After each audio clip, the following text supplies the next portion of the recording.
Coming up in Down Under EV Adventures, it's a brilliant plug-in hybrid from BYD, the Sealion 6, possibly the best plug-in hybrid in the whole of Australia. Let's have a look at it.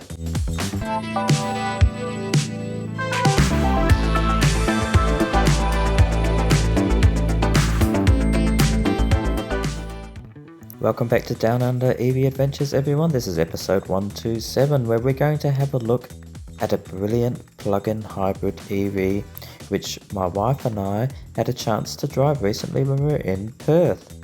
And this car is from BYD, and you probably already know it. It's been in Australia now for a couple of years. And of course we're talking about the Sealion 6. Now, I did mention this a few episodes ago.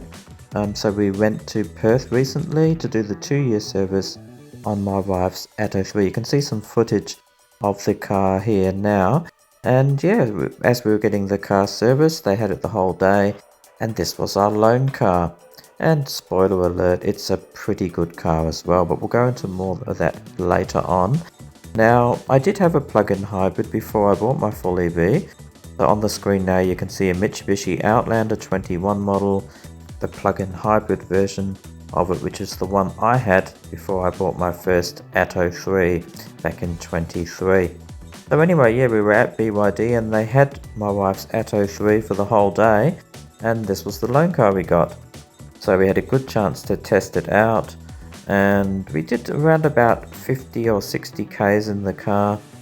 So without further ado, let's get straight into the review, starting with when we first hopped into the car. Alright, so we've got the Sealion 6 today.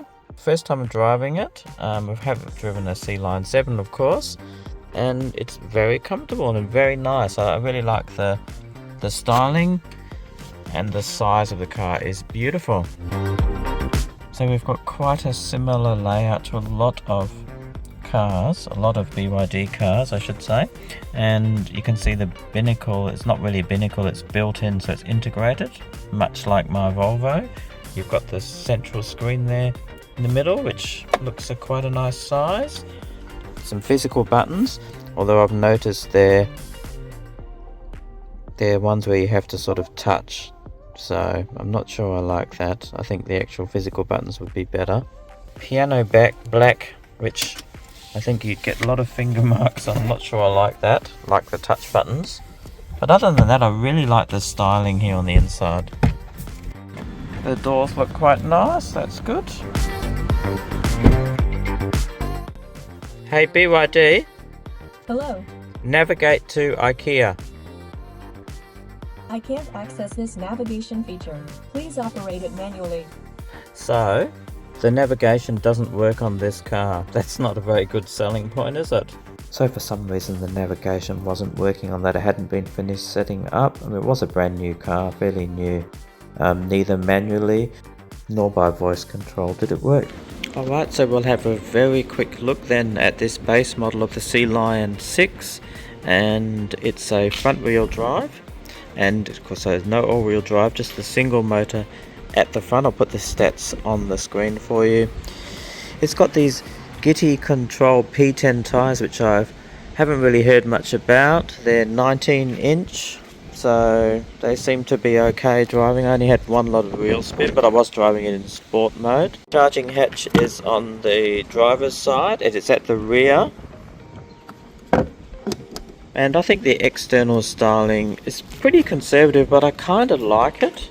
It's got good ground clearance, and more than the full EV version of this, which is the Sealion 7 of course. But yeah, the styling I think is pretty good. The indicators built into the mirrors there. I noticed they've got the NFC card as well, like when I had my Atto.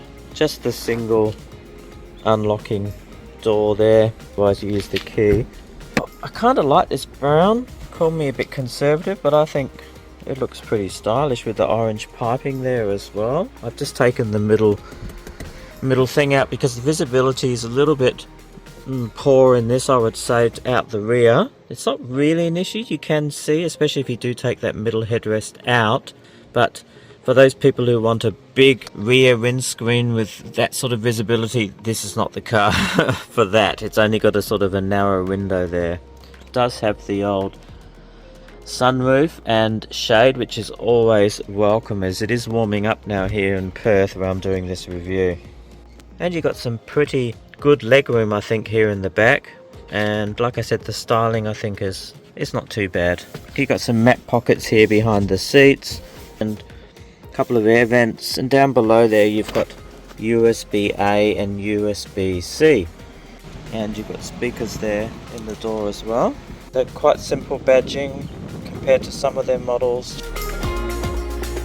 And on the other side you've got the DMI badge, and of course BYD now, no longer the Build Your Dreams. Boot size on the screen, but it's not too bad. It's got a couple of little side pockets there. Obviously a bag with the charging cables. If you lift this up, you can see obviously no spare tyre. Just the usual paraphernalia that comes with when you buy an EV from BYD these days. Now, I'm just seeing if I can lift this one up. Now I reckon you could possibly put a spare tyre under there, so that might be something you could do. Now this one does have the V2L on it as well, so like a lot of BYDs now you can just plug this in if you want power, which of course in today's world is always a good thing to have. I think it's not too bad at all. Now because it's the base model, everything's manual, so no switches there.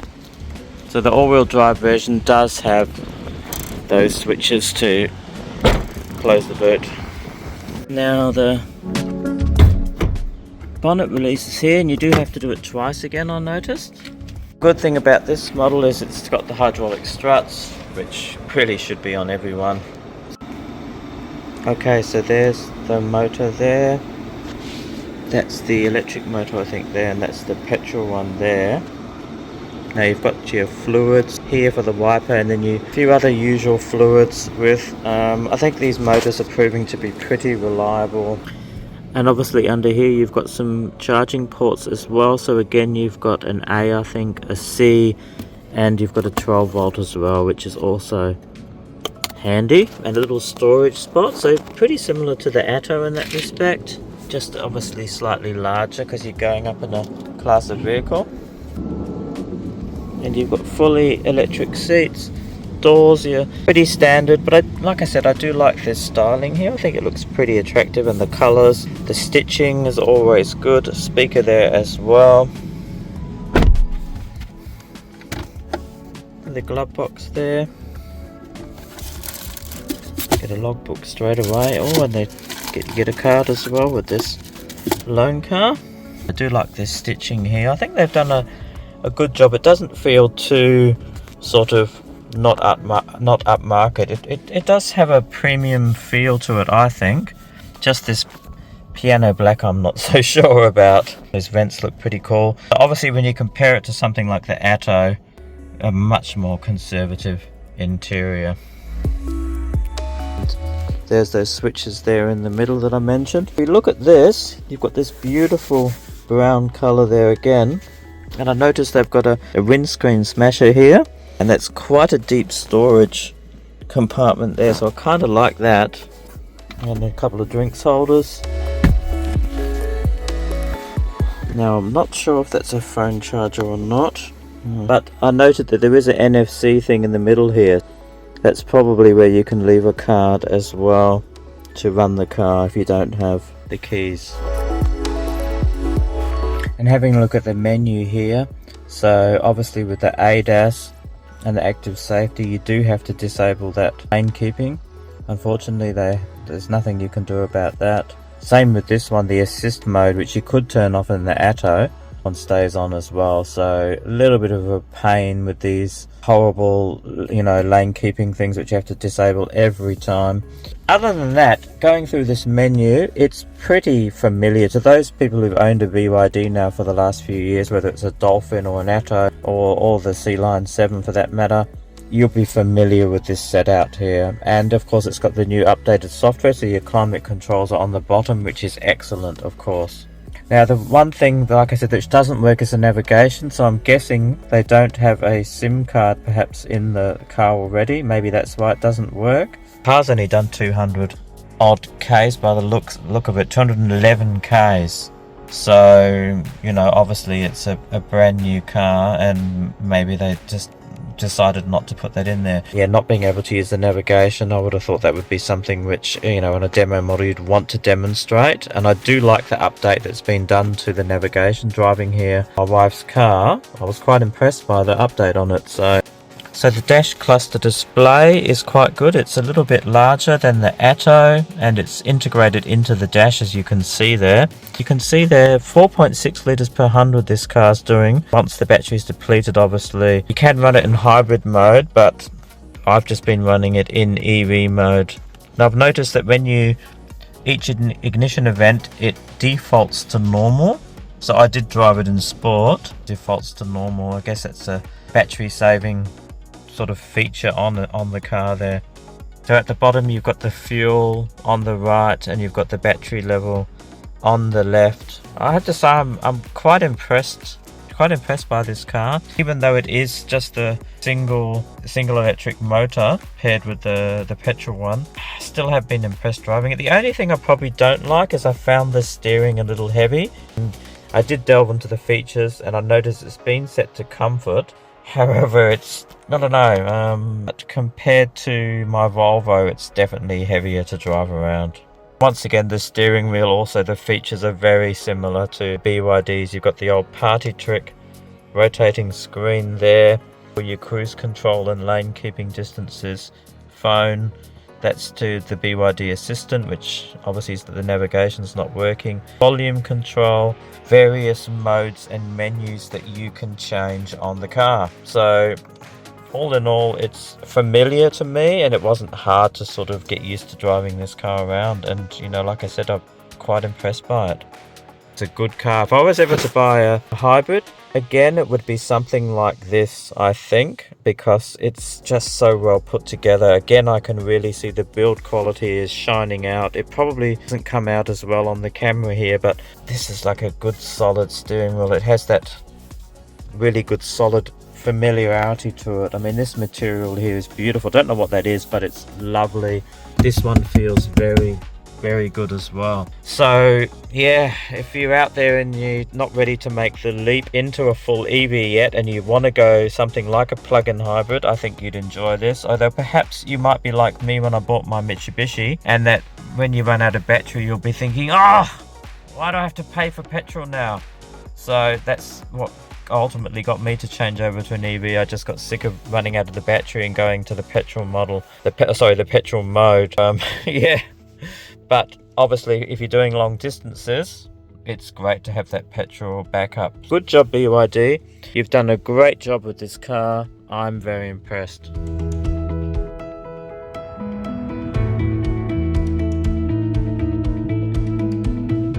So I'll put the ground clearance on the screen for you too, but a very decent ground clearance on this car. More than the Sealion 7 and the Atto, of course. And yeah, the wheels I like too. They look really good. And I think the all-wheel drive version of this, you could do some pretty useful off-roading on it, I think. Because that ground clearance is just great. And like I said, the build quality, I have to say the suspension on it has been tuned really well too. So I've been over a mixture of roads today, and I've also been impressed by that. On the whole, this is a good car.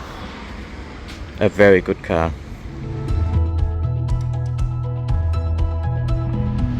And on the road, I would say the car probably exceeded my expectations. I think it drives a little bit better than the Atto, especially considering it is a front wheel drive as well, perhaps because it weighs a little bit more.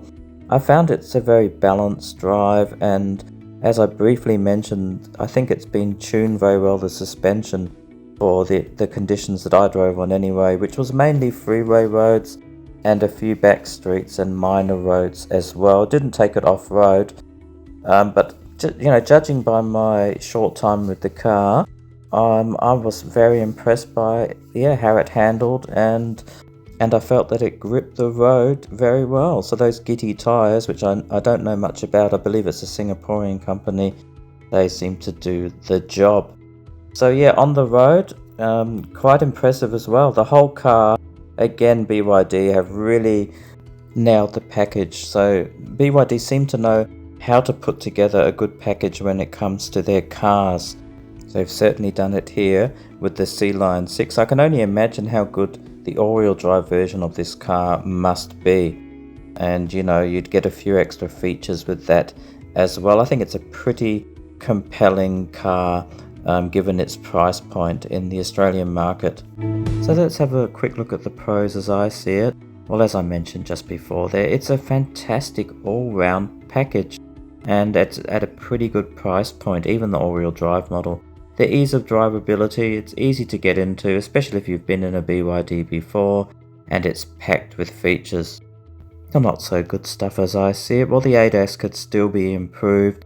Some people have mentioned the boot space is slightly small, and ditto for the rear visibility. Some people don't like that. And I don't think the touch buttons are quite as good as proper physical buttons. So come on guys, get that sorted. To summarize, if you're not ready to jump into an EV and you're looking at something like this, go and put it on your shortlist. Go and have a look at it and test drive it. I think you will be impressed by it, and you'll certainly find it quite a friendly car just to sit in and drive, and it might not be as daunting as a full EV. And just to show you what Country Bumpkins my wife and I are, after we picked up the Atto 3, we were driving back to our Airbnb, and this is what we were faced with. This is why we don't live in the city. The traffic is crawling along. You can see the pink on the new updated map system showing that it's congested all the way till we get over the river. So yeah, welcome to Perth. I'm happy living in the country. Couldn't deal with this. But that's it for this episode. Thanks for joining me for a look at the brilliant plug-in hybrid from BYD. It's an excellent car. And a quick thank you again for everyone who subscribed as well. I really appreciate that as well. Alright, we will see you very soon with more on Down Under EV Adventures. And as usual, take care on the roads. Bye for now.